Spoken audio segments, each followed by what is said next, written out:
now, and we'll get into it.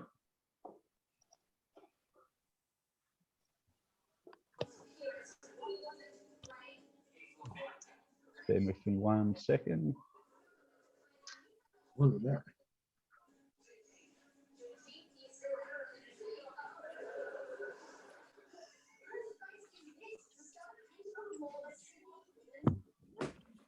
Jordan, is that you, the noise in the background, or is that someone else? No, it's not me. Okay. Mark, you'll have to mute everyone, please. Okay, can everyone see that okay? It's good? Yes. Okay, so my name is Jordan Lewis. I live on a farm in northeast Victoria in Australia, and been involved with birds and parrots since a very young age. Used to climb the trees and hunt for all sorts of native stuff. And then as the years have gone on, I've been able to keep quite a varied range and reared a lot of different birds. So yeah, bred a lot of native stuff and loved birds and saw it till about 15. Took off to Sydney as a youngster and travelled the world in Australia. Travelled with my wife in a combi van for 3 or 4 years, which was good fun. But then once we settled back down in about 06, I started getting back into the birds more and more intensely. And certainly in its current state, it's quite extensive. There's only about 6 or 7 pairs of seed eaters or cockatoos, but there's well over 200 lorries and lorikeets in the collection now. I feed out about 35 litres of wet mix every day to manage that, and taking about 3 or 4 hours a day without feeding too many babies to maintain the collection. Need to suggest that I can only manage to do that because I've got an awesome wife that helps me and enables me to do that. And also COVID has taught me to be able to run a business, my irrigation business, from home, which means I can shed my time between birds and business. So I was going to start, it's a fairly broad conversation about keeping of the birds, and then I'll just cover some of the species as well. This is my latest bank of aviaries, which is my preference in keeping lorries. And you can see in front there, I've boxed up the next slab, which has been poured. These cages are 1.2 metres high, 1 metre wide, and 3.6 metres long, which is probably bigger than most people keep lorries in, but certainly that's a minimum size that I appreciate keeping them in. So I was lucky enough only recently in the last sort of 3 or 4 months to acquire another gentleman's collection. He'd been working on them for 25 years. And that was an extensive collection, which is a lot of these birds you can see. Photos from just the other day, 3 days ago, the boys poured this next slab. So we're replicating, as you can see above. There's 18 aviaries across that top side, and then there's going to be 18 in front of it again. Across the top of the aviaries, not sure if you can see me mouse, but I've got the shade cloth. It's 2 inches above the tin, and then I have a sprinkler system for cooling, and that's set up on a battery operated timer. Even in winter, I had freezing, that's real snowy period that come through. It was freezing cold, -4s, rainy, terrible weather, and the sprinklers come on and birds still come out and had a bath. So the exotic lorries, it doesn't matter how cold it is, they'll still enjoy a bath, and none of them are any worse for it. It's looking at the back of the aviary, so perch holder, and I have my nest boxes in the catchment with a entrance protruding out into the cage. You'll see more of the boxes later. Just looking down in the catchment, that's just been washed out. So I've had this set up for about 4 months, I suppose, like this, and I've only hosed it out once. Now, certainly lorries been very messy. They do get very sticky feces and can make a good mess.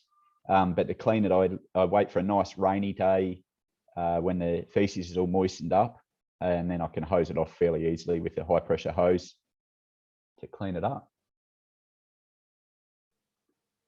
Standard box that I use, nest box, that's a 600 deep nest box. I like them nice and deep with the entrance protruding into the cage. I try and achieve a dark area. I think they breed better in a dark environment, and hung on a 45 degrees so that they actually don't just dive in and go straight to the bottom. They have to work their way down onto the nest material and potentially protect some eggs, and also fairly easy to clean out.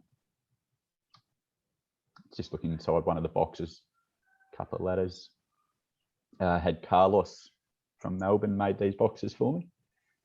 So,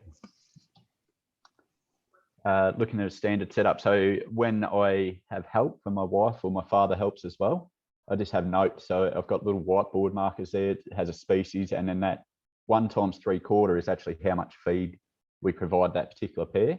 I used to use stickers like you see in the nest box, but the whiteboards are much nicer to work with. And I make notes when they lay eggs and the sort, and they're just magnetic ones stuck to the tin. So that one there, my father would know to give them a 3/4 bowl of wet mix of the morning. To access the cages for catching the birds or changing perches or cleaning, the whole bottom half or the back of the cage opens up, as you can see, to allow access. When I'm catching the birds in the aviary that long, I use 2 nets. I have a short standard net, and then I have a net on a 4-foot telescopic swimming pool pole, and that can extend to the length of the cage when required. Swing feeders, basically have them on the majority of the lorries, especially the big lorries. Even hand-reared males, when they're breeding, can get pretty aggressive, and they like to take some chunks out of you. They certainly don't have any fear, and you can't scare them away. So swing feeders are pretty critical when they're breeding, especially. Things like Calcopsida lorries are beautiful and friendly when they're young and even as adult birds, but more often than not, once they start breeding, they get pretty aggressive. Just a couple of yellow streaks having a bath. It's at the great Gordon Doss's place, the guru. Feeding out, as I said, doing 35 litres a day at the moment. So I do sort of 24, 25 in the morning and then do another hot mix of an evening. I'm hell-bent on wet mix. I'm pretty sure that, especially for exotic lorries, and even more so for the real finicky small lorries, even the little Aussie stuff or Goldies, lorikeets and the sort, hot mix and wet mix is critical. A lot of people breed them on just dry food, but I think it's not doing the birds justice. And I think we're creating smaller birds and poorer quality birds because of just feeding dry food. So my wet mix is basically made up of 50% Sheps, 50% Veta Farm lorry rice. And then I often, in winter especially, I blend a lot of fruits and vegetables through that mix as required. In summer, I feed a wet mix and a dry mix to allow them to have either. Can go into that a bit more a bit later. Feeding out, so there's 30 odd bowls there at that layout, but currently we're feeding out about 80 bowls each morning and night. So I worked out at one stage there, I would hand wash approximately 500,000 bowls in the last 15 years. So it kept me busy. The photo just showing the tongue of a lorry. So it's a black lorry, and you can see his bristles and the sword on the end of the tongue. A good healthy tongue on that one. Egg photo there, sure you can see, but there's actually a crack up in this area, and there's actually a faint layer of PVA glue over that to stop that getting any more issues. And you can see the fertility in that egg. So that egg's probably about a week or a bit more days into incubation. It's another egg that we've prepared. It had 2 little pinholes, so that's had freshly PVA glue just dabbed onto those little pins to seal the egg. Now, in general, if we have an egg that has a dint or a crack, we can PVA it and seal it and it'll be fine. But if the damage is that extensive that it's leaking fluid out of it, then it's less likely to be successful, and you have to put a little bit of cling wrap over the break first and then PVA glue over the top. It's an assortment of eggs there to give some indication. So these are all out of Calcopsidas. So the 2 biggest standard eggs, they're healthy eggs. This one's not as good. Top left egg is the first egg a hen had ever laid, so she had an unusual one. And then the bottom egg is actually a double yolk egg, which I had a pair of juvenbodes that 50% of the eggs come out as double yolkers, and we didn't have any success in ever getting chicks out of those. They either died off young or weren't fertile and the sort. A couple of healthy juvenbode eggs in the nest. Foster parents we use quite a lot for our exotic lorries. Don't have enough fosters at the moment and too many lorries, but that's obviously a rainbow of some sort that had foster reared a blue streak lorry right through. I've actually had red collared lorikeets foster rear a white bellied cake at one stage. So. It's a freshly hatched chick. You can see it's a nice healthy hatch where it's broken away nice and square. This chick was a juvenile lorry that we hatched quite a while ago, 10 years ago or more.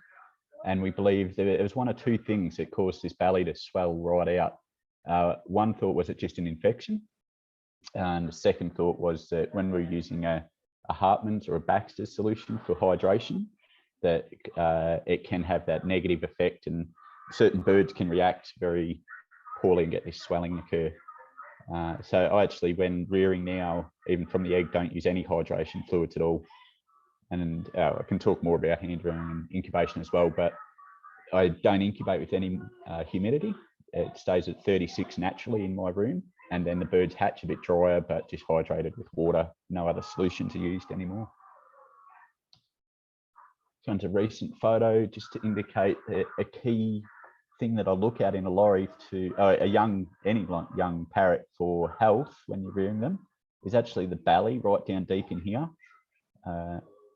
Can someone let me know if you can see my arrow or not? You can. Yeah, all good, mate. You can see that, yeah, good. So down in that belly area, I call it like a boat hull almost. So if that's nice and solid and fat and almost protruding out, then we know it's a healthy chick. If that belly's more rounded up towards the chest, then the chick isn't doing quite as well as we'd like. So this one's a young Obi lorikeet, which is a new one for us. A couple of healthy chicks. This is a current photo. So I go from the bowl that you saw previously with freshly hatched egg into these guys. The paper towel and toilet paper is changed every feed to keep it nice and clean. And then as they get older, they go into a bucket with a heat mat. I'll do that pretty early. As soon as the pins start breaking on the back or the wings, then they're put into these tubs. And then I often work on the theory that a lot of people brood their birds at a too high a temperature. So I like to do it a much cooler, and we seem to have chicks that thrive a lot more when they're reared at a cooler temperature. The heat mat allows them obviously to regulate their own heat as they please. These guys, you know, another few days after that, as soon as they start jumping out of the tub, they're into weaning cages. So current bird room is where the magic happens. So critical thing in that is our top left here is a air purifier. So when there's a lot of chicks in that bird room, it's very dusty and there's down and the sort. So that's a nice thing to have to keep it clean. It also takes odors and stuff out as well. Blender for blending fruit and veggies. Buckets of food, hand rearing food and lorikeet food. This is current bird room, but I'm building a new one as we speak. Brooders, brooder on the left, incubators, just Arcoms at the moment, but I do have some MS broods on the way, and then some tubs down the bottom. So it's pretty quiet. This is a current photo. It's pretty quiet at the moment. There's only half a dozen chicks and a few eggs. When I'm hand rearing lorikeets, I use a Vetafarm NeoCare, but I also add sheps to it. Now I think if I don't add the sheps, they don't get enough sugar or fat in the diet, and we underperform on the chicks. They're not quite as solid as we'd like them to be. So with the sheps, I'll run it through a sieve, and you can see the solids in the sieve there that I've pulled out, so I don't feed them to the babies, and just mix the sieve sheps in with the Vetafarm. Do that from about 3 weeks onwards. So the first 3 weeks from hatch, they're on Vetafarm only, and then mix it in with the lorikeet food, and we're creating birds at the end of it that are more solid and have better feather condition. Just a mixing area and buckets to clean bowls and the sort. So we move on to a few species. So these are some young ones over the years that we've been breeding. So blue streak lorries on the left, yellow streaks top right, yellow bibs on the left, and then some current lorikeets that we've done. So there's a jade, a normal, and a blue streak lorry on the bottom right. Some black lorries. This fella down here is a dusky lorry. On the left, there's foster reared black lorry. So once again, rainbows, they're foster reared a black lorry right through. And then the two on the right here are two that were being parent reared that got plucked by the parents, but they would have been left out like that. That amount of plucking, although it's not nice, is acceptable for those chicks to recover pretty quickly. So they would have jumped out with most of their feathers and had be fully feathered a month to 6 weeks after getting out of the nest. Yellow bibs and red lorries. Duskies again, so yellow form and red form in the dusky lorry. A few notes to go through. So restricted toe is something we see in a few of the mutation lorikeets. I had it in fallow rainbows. It seems to be a hereditary issue and from inbreeding and sort. Looks like a hair wrapped around the toe, and then it can be resolved by slitting either side of the toe and releasing that. Cold chicks can happen, and certainly I wouldn't be too quick to jump the gun and get rid of them. I've had chicks that were literally frozen solid and seemed dead, and put them in the brooder, and they've come back to life, and we've successfully put them on the perch. Feather plucking can be an issue in lorries, like most parrots, and it seems to be just a individual that can do that. It's not all species will do it, and there's no real solid answer to stop or make them do it. I change nest material really regularly, so 3 weeks in I start changing nest material, sort of do it every week or two for most lorries. The little Aussie stuff you have to do a lot more regularly, and I've had 5 clutches of 5 and even 6. I had 6 varied lorikeets one time, and that nest material had to be changed every single day to maintain it. Chicks getting killed by parents, that can happen, especially with first timers and ones that learn. So I often, as sad as it sounds, will put, say, some rainbow lorikeets under black lorries, and then as they learn over a few clutches how to do the right thing, then I'll let them parent rear their own. Ring sizes, rainbow lorikeets are size R and lorries are size S. Helping chicks to hatch, I've moved right away from that. Yes, it's doable. Yes, you can have success, but more often than not, it's a failure, and it's got to be a very, very slow process. And if anyone has questions about that, we can talk about it later. Pair bonding and aggression. So different species behave differently. Black lorries are all calcopsitters, so black lorries and yellow streaks and the sort generally pair really, really well and very easily, the vast majority. Often you can get 2 unrelated mature birds that have never seen each other, and you put them in a cage and they'll pair up straight away, and wings down and chirping and carrying on. More so than sort of EOS lorries. EOS lorries can be a bit more difficult to pair than the calcopsitters. These guys are recently acquired, not the best shot, but you've got a green nape lorikeet on the right, and then the bird on the left is actually a pure green nape lorikeet in the dilute mutation. So they were bred by Peter and Vicky Murray in Chitura, and I recently acquired their collection of those dilute green napes, and we're working to try and enhance them. So they're not the best photos, but you can see the green nape in that bird, and it is a pure green nape. And I have a few coloured birds and some splits set up to try and keep that one going. Blue-headed lorikeets or pale-headed lorikeets are an exotic species from just north of Australia. Not many of them in Australia at the moment, and certainly they're prone to be hybridised in the sort. So if we really wanted to keep them going, there needs to be some work done with them. But unfortunately, there's not enough interest, obviously too close to a rainbow lorikeet. Some baby paleheads. The Edwards, I do have these guys, but I didn't get a photo of them. This one's actually one that we photographed. Mark would have seen this one, Mark Reynolds. This was when we were in Bali together at the Bali bird market. I can see the chain on its leg. That's him, yeah.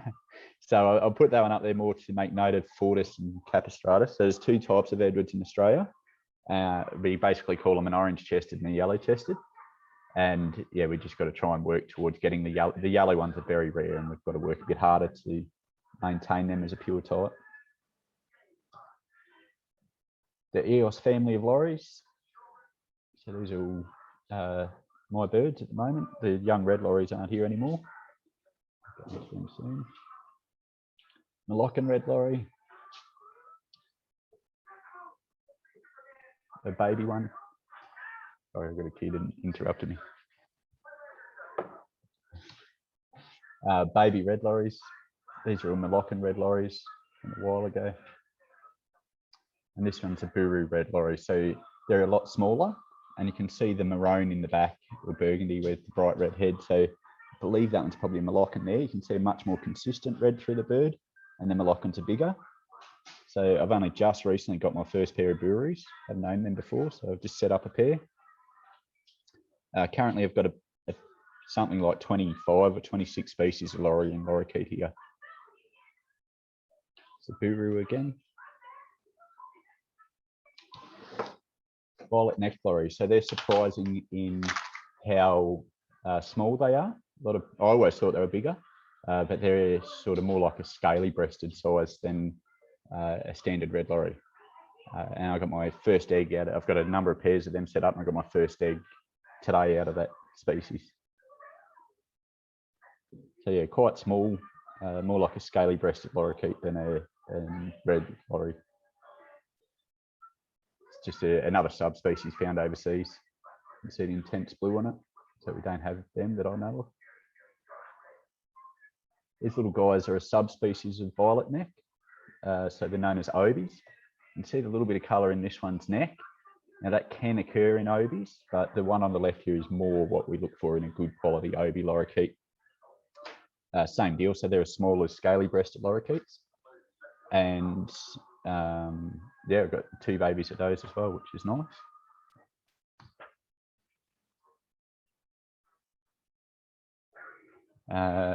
Obie again. Red and blue lorry. So they're a rare one. There's a few of us working with them, but certainly not common, that's for sure. Quite a special looking species.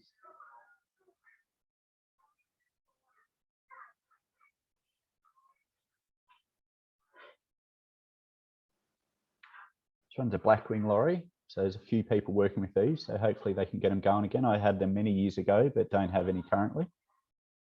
These EOS are quite large. The red and blue and the blackwing here are bigger, much bigger than a scaly, a bit bigger than a rainbow lorikeet, I suppose you'd say. Blue streak lorry, worked fairly extensively with them over the years and been successful, but we haven't established them, that's for sure. So there is still a battle. Sometimes you'll get a pair do really well. They're certainly not as prolific as, say, a red lorry. We can have a pair that will be successful and rear, say, 5 in 2 years, and then won't breed for 2 years.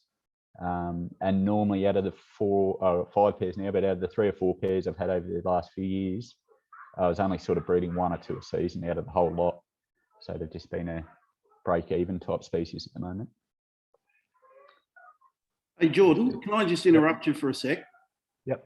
There's some background noise. Is that your TV? Possibly. If you bear with me 1 sec, I'll just go see what's going on. One second. Mate.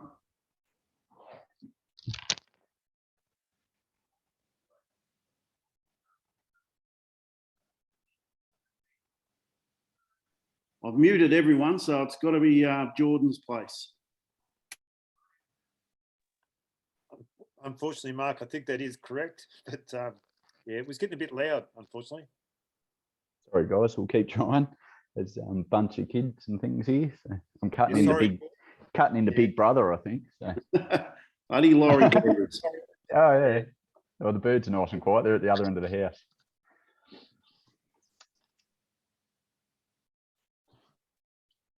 Young blue streak. Go back a shot or two. So if we look at this one here, often, I don't know what others have found, but the majority of my pairs where I have the hen has the wider, paler blue streaks, it's normally a female, whereas the males are more purpler with a narrower streak. Just a basic observation. That's not a scientific fact as such. A couple of parent reared ones. It's another shot showing hen and male and female. So male on the right with the blue, a darker colour, and the hen with the paler streaks. Good shot, just showing the streaks that can occur.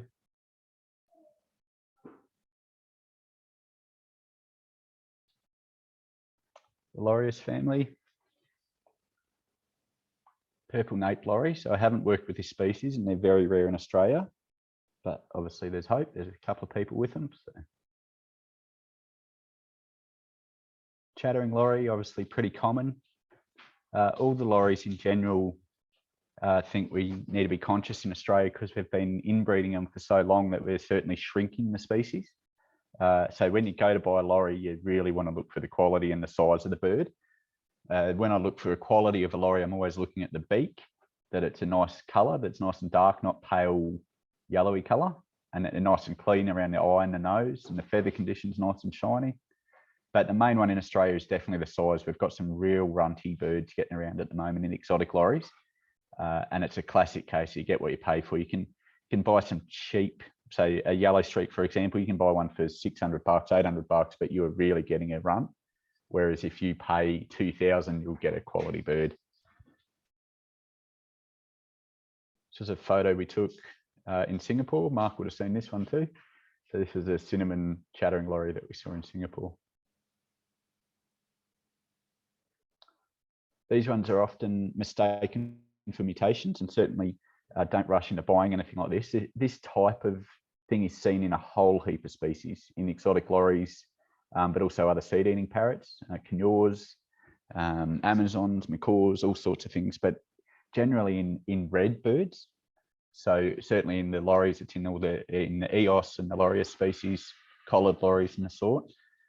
We're not exactly sure what's going on, but we believe it could be hormonal because the vast majority of them are males and they develop this color over time. They'll hatch normal and then develop in time.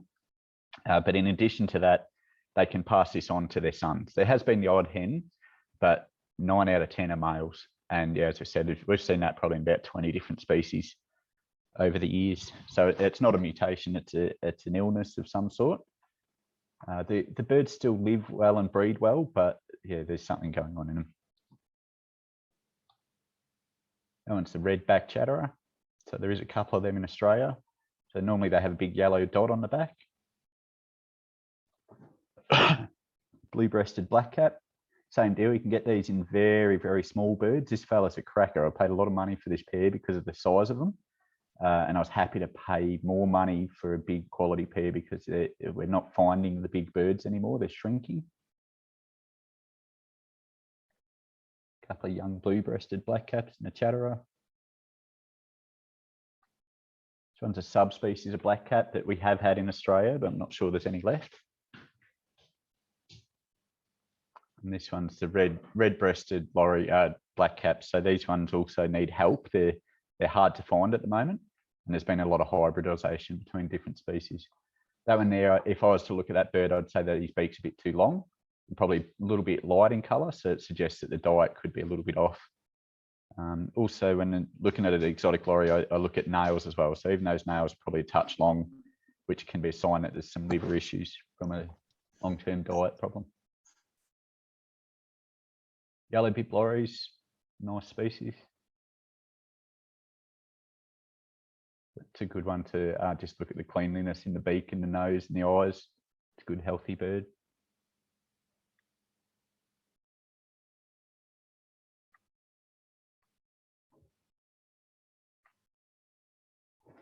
I had a good bib on her.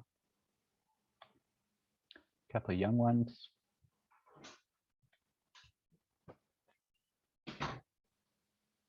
How they look when they're real little. So they're quite a fluffy species, the yellow bibs, woolly ones. Goldie's lorikeets. So we've got a few of these. It's been a nightmare for me. I've had 5 different pairings and probably 60 eggs. Hatched 4, and I've never put one on the perch out of 60 eggs. And they're a species that's in massive decline in Australia. We used to have quite a few, and we're well down on what they were sort of 10 and 15 years ago. There's really only 2 or 3 of us have them, and it's probably only 10 pairs and a bunch of spare males. So I was going to ask if anyone is aware of any goldies. I'd be interested to hear about it.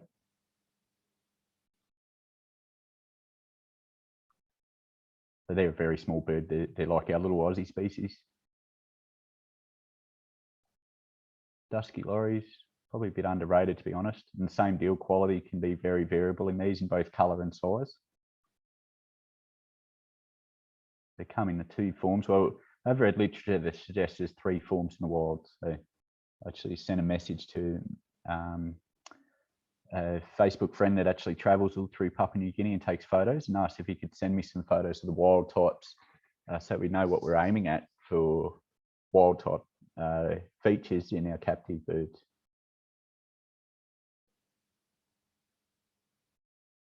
Some young ones again. That's a good example of a red and a yellow baby. Now they were actually bred out of a pair that was a red to a yellow, and we bred good true to type, but in general we try and breed yellow to yellow and red to red to try and keep the colour as clean as we can.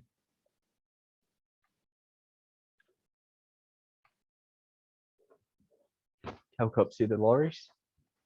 They are by far my favourite of the families in the lories. There's 4 or 5 species, but these are the 4 that we keep. Cardinal lory on the left, black lory on the right, Juvenbode lory, and yellow streak lory. Cardinal lories, I haven't had these long. I've only had them 3 or 4 months, but I've been able to acquire quite a few pairs. And I've actually got a 7-day-old baby under fosters at the moment, which is exciting. It's a bit of a bucket list bird. These guys are quite large. They're a big bird, much bigger than a rainbow lorikeet, probably almost more like a crimson rosella size nearly. All these Calcopsida lories are. And fantastic personalities in these guys as well. And easier to breed than EOS in general. These have been recently included in the family with dusky lories. Now, I'm not sure the grounding on that. They often talk about it being the skin around the face, but majority of Calcopsidas have that skin, exposed skin around the face.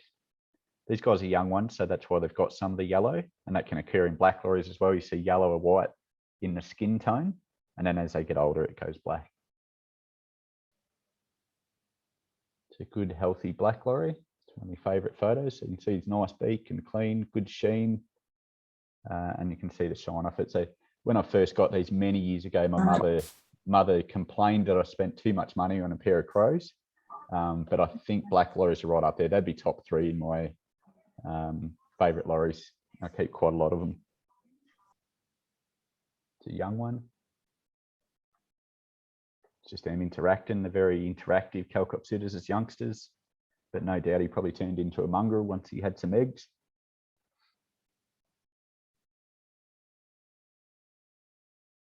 Young ones again.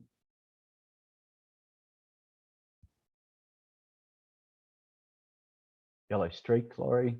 So they're very popular, even with seed eating people.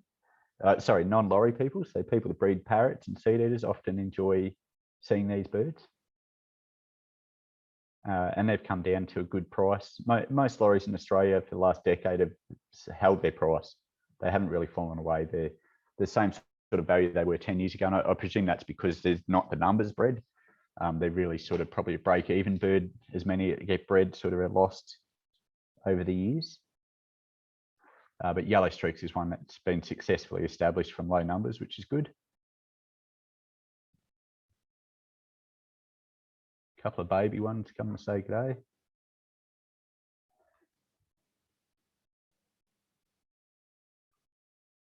Youngsters again, good shot. That one shows the colour under the wings. There's a few different subspecies in there, but in Australia in general, we just call them all yellow streaks. But we do have some variation in the birds depending on how much orange is in the front of them, the streaking, whether it's yellow or orange. Juvenbode lories, these are right up there as one of my favourites. Worked with them for over a decade on and off, and they've been a bit of a heartbreaker, but I do have 2 eggs freshly laid out there, so fingers crossed we can get them going, and I've managed to get a few pairs set up of these as well. Another interesting one with Calcopsidas, it's not, once again, a scientific fact, but the males often have this yellow on the nose of the beak, whereas the females are less likely to have it. So not a sure thing, but it's sort of the majority of pairs will look like that.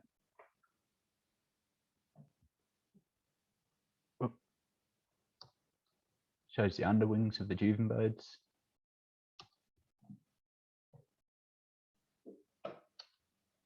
To the youngster.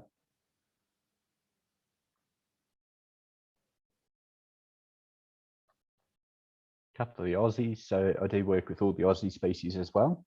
Little lorikeets being very popular at the moment. There's a lot of interest in them. And certainly, once again, if there's anyone in this group that's working with little lorikeets, I'd be interested to know for some genetic diversity. Once you get these guys going, they're pretty easy to breed. Varied lorikeets and dilute purple crown. And these guys are very lucky to have been able to work with these guys. And safe to say that they're established now, which is good. And hopefully this year we should get our first combination colour. I've got some eggs there that are potentially grey birds. So a grey-green split blue with a blue. This is a nice male bird, male blue rainbow lorikeet. A cage full of babies from last season. That's about it, guys. So I don't know what sort of time we made, but just ran through it all fairly promptly. So, Chris, that's about all I need to cover, I think. But hopefully, some people have got some questions to fire away. Before they, sorry, Jordan. Before they talk, I'd like to thank on behalf of the Aviculture Society of Australia for this amazing talk you've done. I know I've seen species I've never seen before, and I think I don't know how many other people have seen the birds that you've shown, but it's been a very professional talk, and thank you so much. Not a problem at all. Sorry, it was a bit quicker than I thought, mate. So hopefully there's a few questions. No worries. So everyone, you can unleash your questions if you like. Just remember, if you can just do it, maybe Jordan, if you go out of your shared screen, so we can see everyone again. And then people, if just keep an orderly fashion so you don't cut each other off, it'd be appreciated. Yeah, hi, Jordan. Can you hear me all right there, Chris and Jordan? Yes. Yeah, we can hear, buddy. Yeah, just, well, I had a bit of trouble connecting initially. It's Simon speaking. Just interested, your birds, are they parent reared or hand reared majority? So I'm just trying to work out how to get my full screen. Sorry, guys. See if I can do this. If Jordan, Try, if you just stop sharing. up the top there, it says you are sharing your screen. Go to the top bar and just stop sharing your screen. Top of your computer.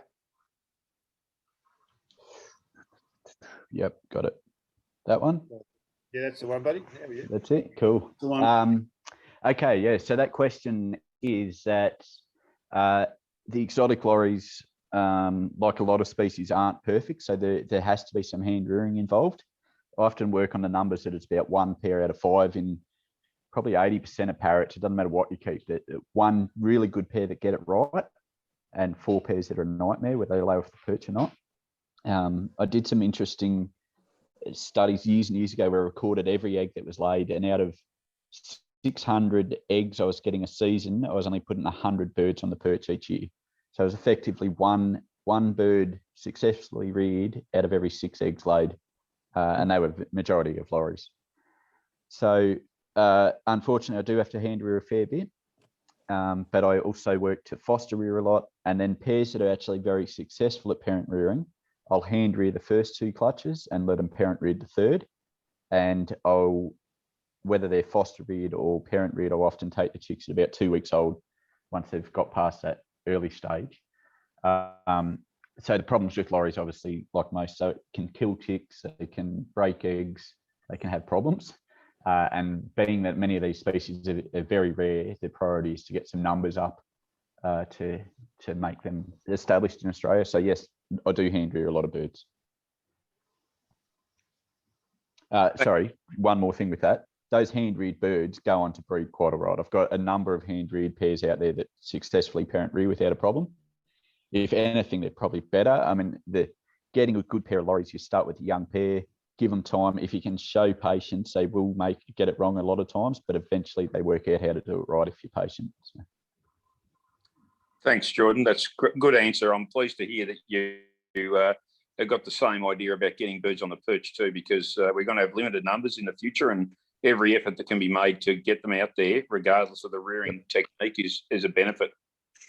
Yep. So, and a classic thing too that I looked at this year. So I parent reared and hand reared black lorries this season out of multiple pairs, and the hand reared birds are bigger, better birds than my parent reared ones. So I'm happier with their condition than the parent reared birds. So I always was very adamant that I wanted parent reared birds for the future, but as I said, a lot of the lorries I'm working with are hand reared and they're successfully parent rearing. So. As a hand reared bird, are you finding them very acceptable to humans in general? Are they like your classic hand reared bird, that they're friendly? Yeah, look, they are, but all lorries are like that. Parent reared lorry will eventually calm down to the point where it'll come up to you. And when I was talking about aggression in Calcott sitter lorries, hand reared ones are more aggressive because they've got no fear, but even parent reared birds will eventually learn that they can come and attack you. So. Yeah. Yep. So, and they do bite, I bet. They've probably got a good bite. Yeah, but passion. I mean, I've owned all sorts of stuff: soft bills and finches and Asiatics and Amazons, all the different species. But I've always come back to lorries. And my favourite feature of them is walking across the front of my aviaries, and the entire collection comes up to say g'day and see what you're doing, whether they're parent reared or hand reared. They're very interactive and want to see what you're up to. Thanks. Graham Mitchell, did you have a question? Yeah, very good, Jordan. I thoroughly enjoyed that. I've had a little bit of experience with the little lorikeet, but not much else. I noticed grevillea in many of the shots there. Is that something you just give them for a bit of amusement, or do they get anything out of that grevillea? Oh, look, I'm sure they get some health benefits out of it, but at the same time, that's just more a, what do you call it? Keeps them occupied. Yeah, there's word, I can't think of the word, but enrichment, we'll call it. So enrichment. My enrichment, I'm adamant on gum branches. So as much as possible, ideally it's at least monthly. I'll put a fresh, good lot of gum branches at the front of the aviary.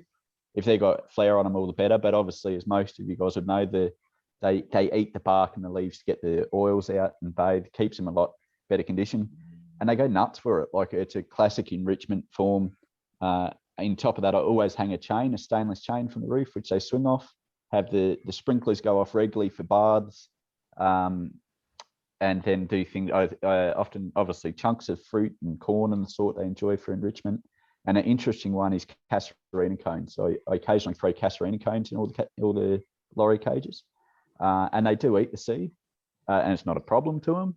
And they often will play with that casuarina cone and wear it down to a small round ball just for sheer enjoyment of something to play with. So. Yeah, good. Yep. So that grevillea flower is nearly year round in my garden. So it's just a good common one that I can regularly throw in there as a bit of enrichment. So. It's a Robin Gordon, I think. That's it. Yep. That's the one. In those photos, it was more just a photo opportunity. So it always makes for a good photo when they're eating the flowers. I agree. And feel free to everyone, you can unmute yourselves to talk and ask questions. So what's your wet mix, Jordan? Do you make your own wet mix? No, I buy a commercial wet mix. I just make too much. So I'm going through over 40 kilos of powder a week at the moment. So I do basically 50 or 60% Veta Farm lorry rice, and mix in the rest of it is just Shep's wet. So the lorry rice by itself, I've fed that diet for about 15 years. Lorry rice by itself is really intense. So we're getting beaks that were too dark and getting the incorrect color in the feather. But if we feed Shep's only, it's very poor. It's a filler, basically. It's not a great diet. So combined, they make for a really good, healthy diet. And then obviously plenty of fruit and veg on top of that.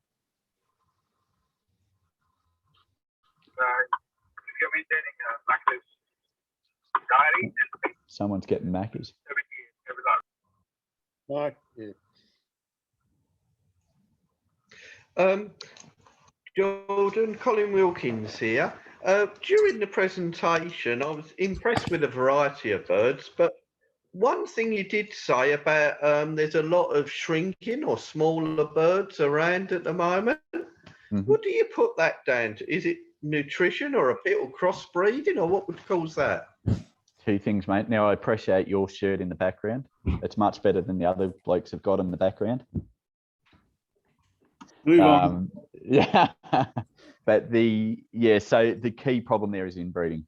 They've been inbred and people not taking enough care to try and outsource genetics. So I bought a pair of Duskies for a guy out of Sydney, Western Sydney, and I didn't buy them. He bought them, paid for them. I picked them up for him.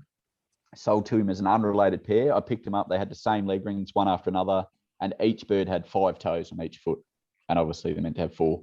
So it was a clear sign that they'd been really poorly bred over the years. But mainly inbreeding's the biggest problem. And then also with that is diet as well. I think that when we feed dry food only, we're underdoing the birds and they're not getting the quality diet they need to keep improving. Hi, Jordan. It's David Pace here. Thank you. Great talk. Just a question. You're talking about the different lorikeet mixes you use. Do you have an opinion on Wombaroo nectar? Have you used that? Yep. Yeah. I've used the vast majority of them and done trials over the time. Wombaroo's fantastic. Really like Wombaroo. For me, it's just accessibility and bulk buying and the sort makes it difficult.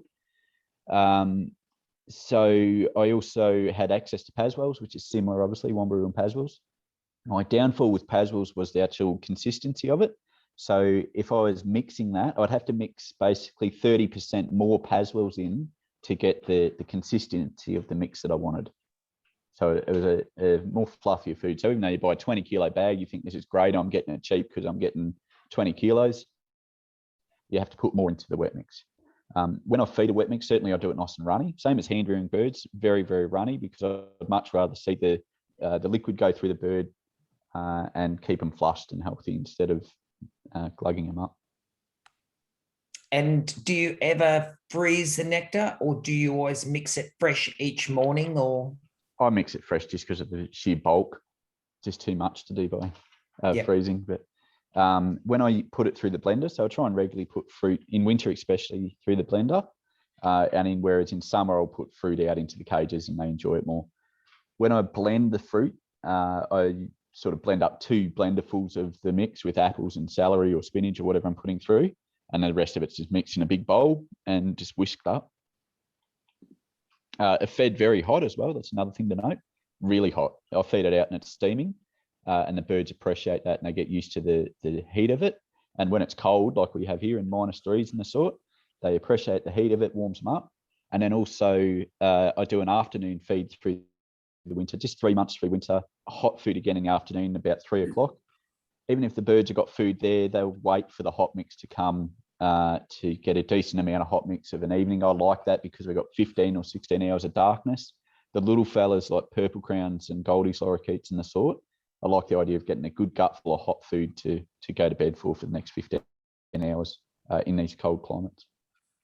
When you say hot, what temperature are we talking hot? Oh, it's hot, like 50 degrees, hot. And it cools. Like by the time I've gone from the first cage to the last cage, well, it's cooled down. So the first ones get it quite hot, and you'll see them go to it and they'll test it. And it's like us. They learn to eat like a porridge. They eat it from the outside in. And they learn that trait and they like it hot, like I said. So they'll wait in the afternoon till it's hot. Just bear with me 1 second, guys. Sorry.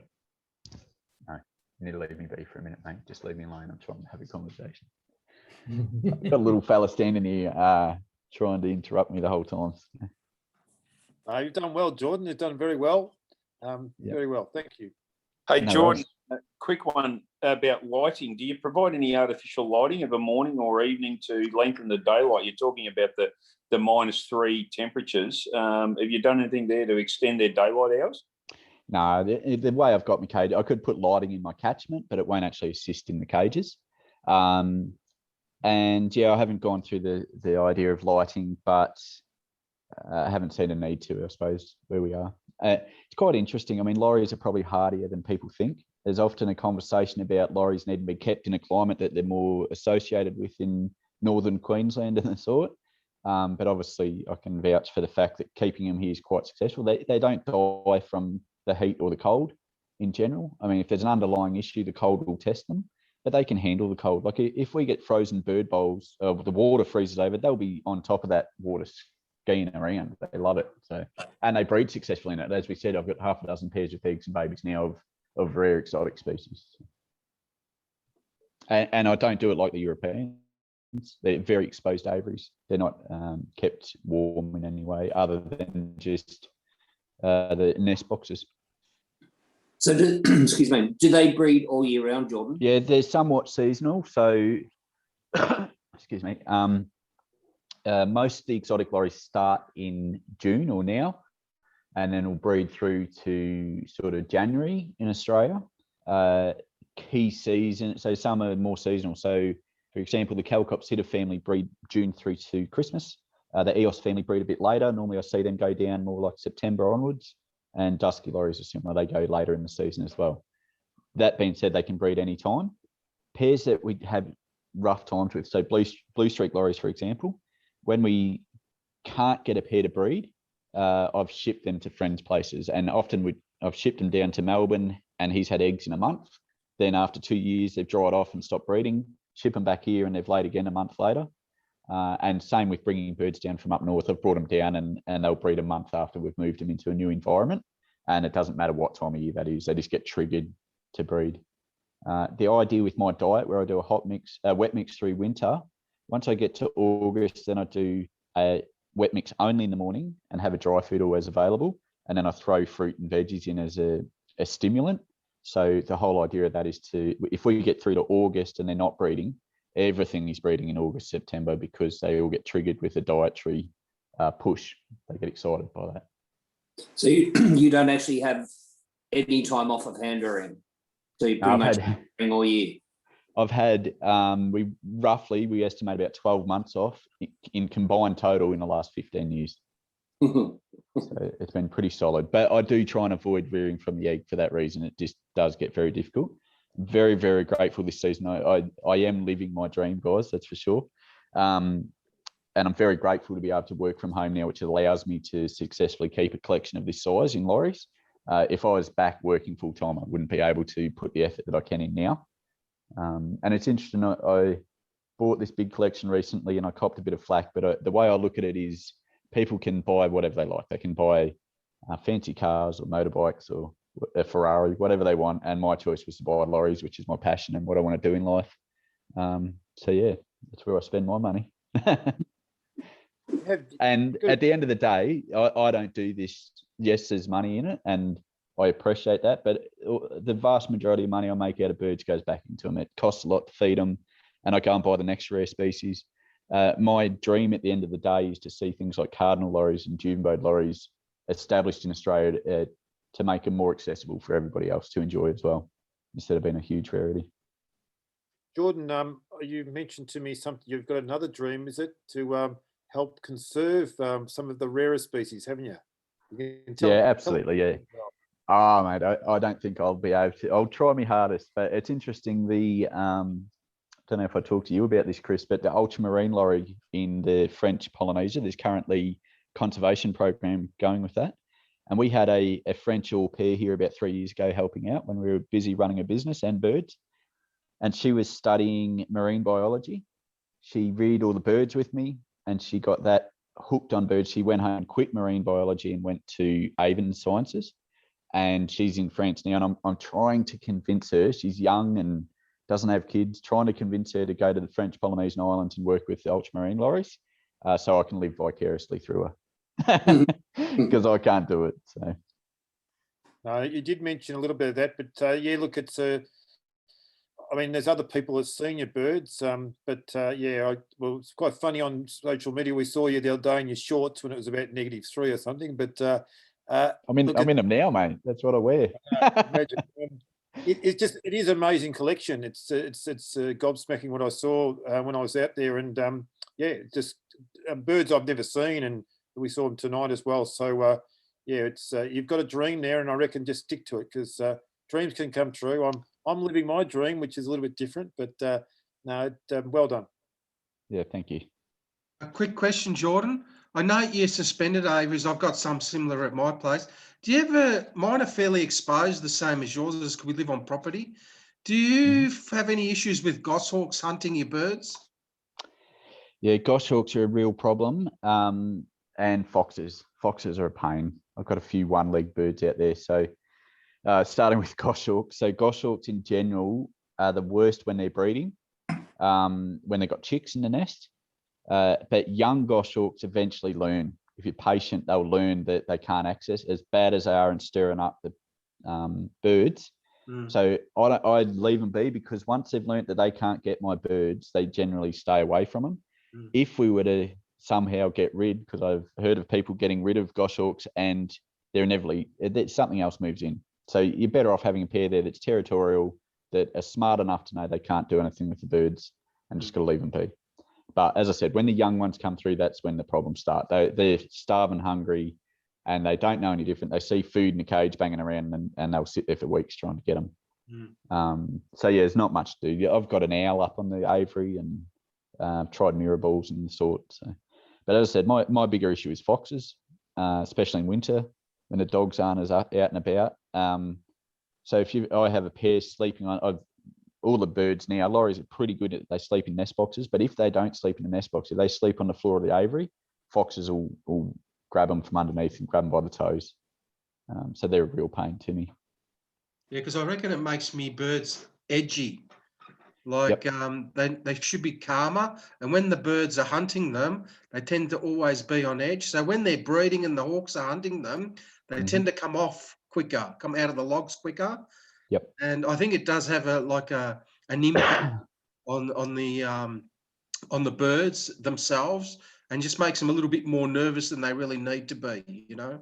Absolutely. An interesting fact there is that I know when there's a hawk around, because if I go out late in the day to do my second feed and there's quite a lot of food left, I know the birds have been stressed all day. They haven't eaten like they normally would because they've been conscious of a hawk being around. If I'm concerned about a pair that are getting spooked by a hawk, then their eggs are pulled, and because they will leave them. And even, have a really, really good pair of lorries that seem to be doing the right thing. If they get spooked, even strangers bringing dogs here are massively anti. If a new dog comes in this yard and goes along the cages, the birds will get spooked. They know our dogs, they don't know strangers' dogs, and that can be enough to trigger them to leave babies or eggs. So. Yeah. Thanks for that. Any other questions? No?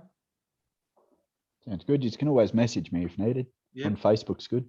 All right, just quickly, just because obviously our international speakers or our international guests and interstate guests might want to leave, and I've just got a couple of words on behalf of the ASA. But on behalf of the ASA, thank you very, very much, Jordan.